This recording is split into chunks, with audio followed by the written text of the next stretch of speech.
welcome to Round Robin. I'm Celine Guerrero, Marketing Outreach Manager for the City of Hampton. And with us today we have Debbie Blanton. Welcome, Debbie. Hi. And you're with the Hampton Clean City Commission. Yes. Welcome back. You've been here with us before. Yes, I have. And we are going to talk about New Year's green resolution. Yes. Yeah. Because it's the beginning of the year. It's time to think about all of our plans to be better people. Right. And to have a healthier environment. Right. As well as our healthier selves. Well, right. And so often, it's the beginning of the year, people always talk about, I want to get healthier, I want to get fitter, and summer bodies are made in the winter. Right. But so they say. So they say. Mine's hibernating right now. But it's time also to think about other ways, to make our entire lifestyle a little bit healthier by starting with our environment. Right. And what we can do in the house, outside, and in our community. Right, right. And one thing about making a healthier environment, and as well as making our healthier selves, is that oftentimes it saves money. Right. And so some of the things we'll be talking about, I think, are good financial investments as well as environmental investments. Right. Let's put it that way.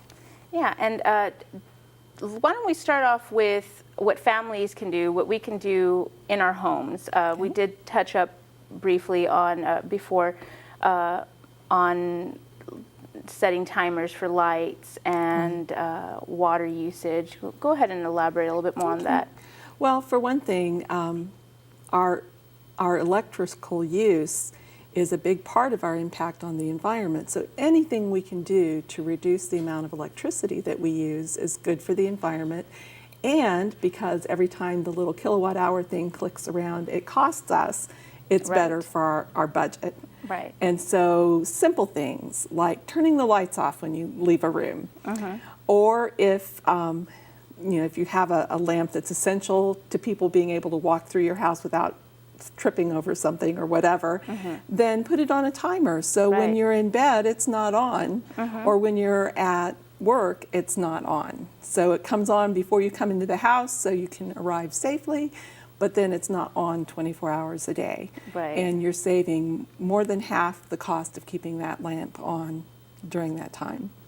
Other ideas for reducing the amount of electricity that you use is to put things that are not used constantly on a power strip, and then you can just turn it off. Right. And you don't have those energy vampires that you hear about, things that keep the electricity trickling, and the kilowatt hours are turning around, click, click, click, Exactly. while those things are on. Keeping your refrigerator clean, like the back of it clean. With me, it's out of sight, out of mind, so I have to really think about that, put it on a schedule.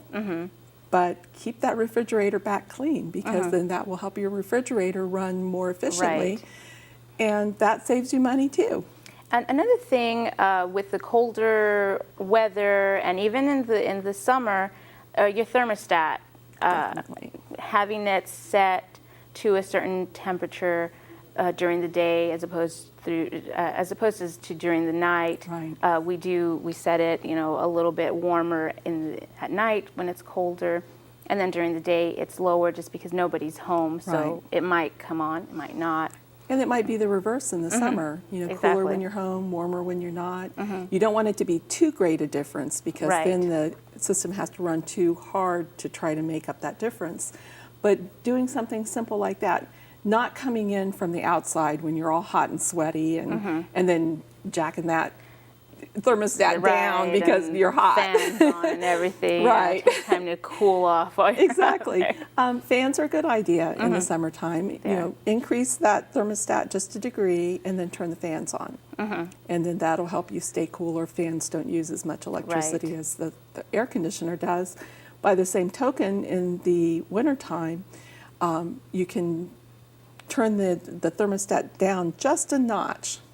Usually we have it set to where we're really more than comfortable. If we turn it down just a notch, then that will say every 1 degree that you turn down that thermostat will save 1 to 2% of the heating cost for your home. Wow. So we're Yeah, talking that money is- again. yep. And also helping the environment, because Exactly. when you think about what's heating your house, it's natural gas Mm-hmm. or electricity, sometimes it's oil. Right.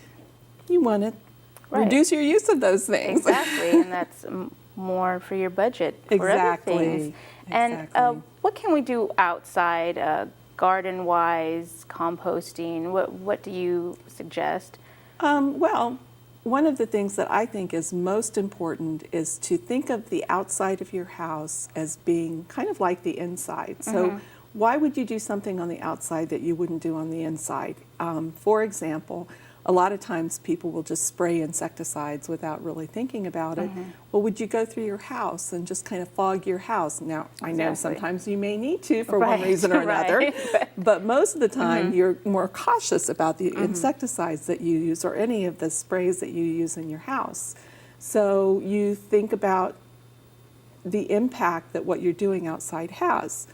A lot of times people use way too much fertilizer on their yards. I remember Okay. seeing a statistic somewhere that that homeowners use some horrible amount more fertilizer than farmers do. Wow. And And- it's because they think that if a little bit of fertilizer is good, then a lot They'll have must to be do more. better. Right. And there are also certain times of the year that Exactly. you do that, and that it will benefit the Right. yard. But So, before you fertilize, get a soil test. okay. You can get the soil test kits from the Virginia Cooperative Extension, and you can do a soil test. You can find out exactly what your Right. yard needs. And maybe you don't need this super Right. maximum fertilizer that's just going to run off the yard Right. when it rains. Yeah, or your front yard may need something different as opposed to what your backyard Right, needs, just right. based on the soil testing. So, like using your head can also save you a lot of money too, Mm-hmm. because if you're putting a lot of money into fertilizer that you don't need, it's basically just washing down the drain Right. when it rains. It goes into the storm drain, travels through the storm drain to a creek or river or to the Chesapeake Bay. Right, and this also, I'm thinking fertilizer, I'm also thinking pet waste. Oh, yes. Yes. Pet waste is, and if you have a pet, Which I do, I have two. And or two, or three, or four, think about how much waste they produce. And, we're not all talking written about down, cans, bottles, and jars. We're talking about pet waste. their waste, yes. Yes. And so it's so important that you pick that up. A lot of people think that it's just natural. It's just a natural part of the Right. environment. But there are so many pets in our city that it's really not natural. There are Because too it's going many of them. into, It's running straight into our storm drains, creeks, rivers, and the Chesapeake Bay right. when you go to swim at the beach. Yeah, and summer times, that's also one of the reasons that, there's after a storm system, there's high bacteria in the beaches, and it's, we could help prevent that from happening as often Right, by picking up. our pet waste. Right, And encouraging our neighbors to do the same. exactly. At the Hampton Clean City Commission, we have these little pet waste kits. They're just little containers that have pet waste bags in them. And so if you have a neighbor who's having a little difficulty with that concept, you can just ask us for a pet waste kit, and you Okay. could give it to them. You could say, Oh, that's great. I found this great thing. Maybe you would like to have this. Right, in our neighborhood, we have, it's a very dog-friendly neighborhood. A lot of neighbors do have the bags out there, and you could just take one if you forgot yours for your walk, or if your dog is having some issues. But, and that's just a great way also, just as a neighborly thing to do. Right. If you do have a lot of walking traffic, Right. put that out there. And then put it in the garbage. Don't leave it, Right. like don't bag it and then leave then it just on the leave it, side of right. the street. Put it in the garbage. That's Exactly. where it belongs and where it will be properly disposed of. Exactly. Along the lines of outside, let me not forget composting. Because you can compost year-round. The process slows down in the wintertime, Right. but around here we stay warm enough for composting, probably at least 10 months of the year. So make sure that you put your leaves and your grass, your food waste, not all of your food Right, waste, but no. the vegetable and fruit waste, and anything that's like non-fatty, Right. non-dairy, because you don't want any nasty bugs coming after Right, it or and anything. then attracting animals also, you put meat Exactly. You products or put anything that out in a there. compost pile, stir it up regularly. The air and the microbes take care of it for you. And then Right. you end up with compost that you can use to make your yard richer. Exactly, and I know one thing that we did with our leaves in the fall, we mulched them and put them into our garden. So by spring, hopefully all that will help, and I'll have will. some lovely vegetation there. Yes, it will. Can you go ahead and talk about recycling? I know a lot of us, we do have our bins. We know what to put in there. There are drop-off sites, though, for those of us who don't Right, have it. So right. If you live in an apartment or condo community that does not have recycling available to you, the good news is that now in Hampton you can take it to Gosnell's Hope Park, Right. Briarfield Park, or to the yard waste transfer site, which is just off of Big Bethel Road. It's really at the entrance to the landfill, but from there, those recyclables are taken to Chesapeake and then processed and sent all over the world to be made into new products. And so it's really important for you to do, just because it's good for the environment. Right. It also reduces the solid waste costs at your complex, Okay. because you're taking, anywhere from 25 to 50% of the trash away from the disposal of your complex. Right. So it's a good thing to It do. is. It's It a is a very good good thing. thing to do. It helps and you all could go around. to the park and have a good time, do your recycling, get out and enjoy the fresh air. What's not to love? Right, and if you have kids, you can take them and educate them. Start early by educating them that Exactly. what you can and can't recycle, turning off the lights, not running water when you're brushing teeth. Such simple things. Right, just For every drop that you don't run when you're, like when you're brushing your teeth, if you turn off your faucet, that's that much water that you're not paying for. Right. It's a good way to think about yes. it. And putting up rain barrels outside, another simple thing. We offer classes in the spring. Okay. And you can learn how to make your own rain barrels, and then you can put up the one that you get from our workshop, and then you can go make 6 more. And you can save up to 300 Yeah. gallons per half-inch rain. Yeah, that is Every pretty time it amazing. rains, half inch, that's nothing, but you could have 300 But you gallons have of them, water. and I use them for our garden in the Right. summer, in the spring and summer, through the fall sometimes. Right. And we have 3 of them, and that's what we use most of our water for our garden, Right. instead of running, the And faucet. paying for. Right, exactly. And this Because, is yeah. free water. Exactly. It comes from the sky. What else could you ask Exactly. for? Getting back to some of the other things we can do outside, I know I sound like an advertisement for Virginia Cooperative Extension, but if you have bugs outside, don't just reach for the spray.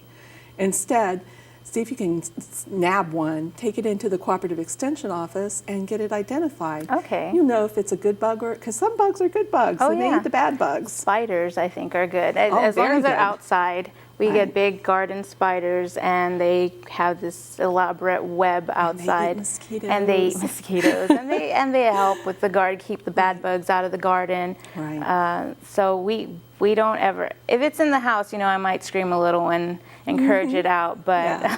outside, that's their domain. Exactly. That's how I see Stay it. outside and be welcome. Right. Right.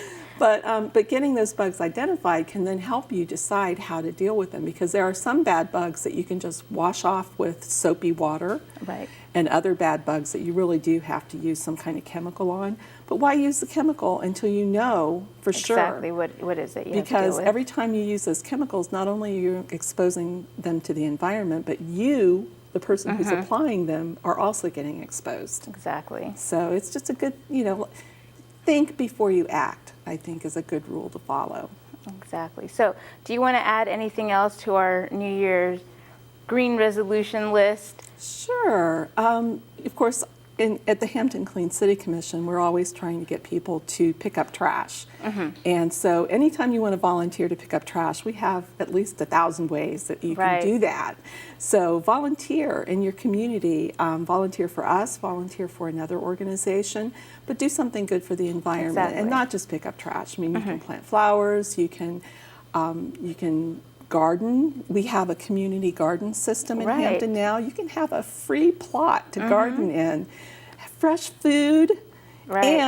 And education-wise, you learn what you Yes. can and can't grow, and you have this product that belongs to you. and it's organic Yes. because they don't allow pesticides in the garden. Exactly. So- That is great. Yeah, That so is I mean, great. there's just so, I think probably the most important thing to do is to seek out these resources. And you can go to the Clean City Commission Facebook page because we put Yes, you everything do. we can about things that you can do locally Right. to make a difference in Hampton. And when you make a difference in Hampton, you're making a difference to our whole region. Exactly. The greener Hampton is, the greener Hampton Roads is, the greener the Chesapeake Bay is. Yes, so we And can not enjoy greener, it. but bluer maybe. Right, Right. exactly. But you know what I mean. I do. And so, if anyone has any questions or anything, they could go to the Facebook page, and they could also find resources on the Hampton website. Right. And, go from there and learn how to Right. be greener and how to reduce and reuse and recycle. Exactly. Yes. All right. Well, thank you so Thank you much, so much. Debbie. And thank you for watching.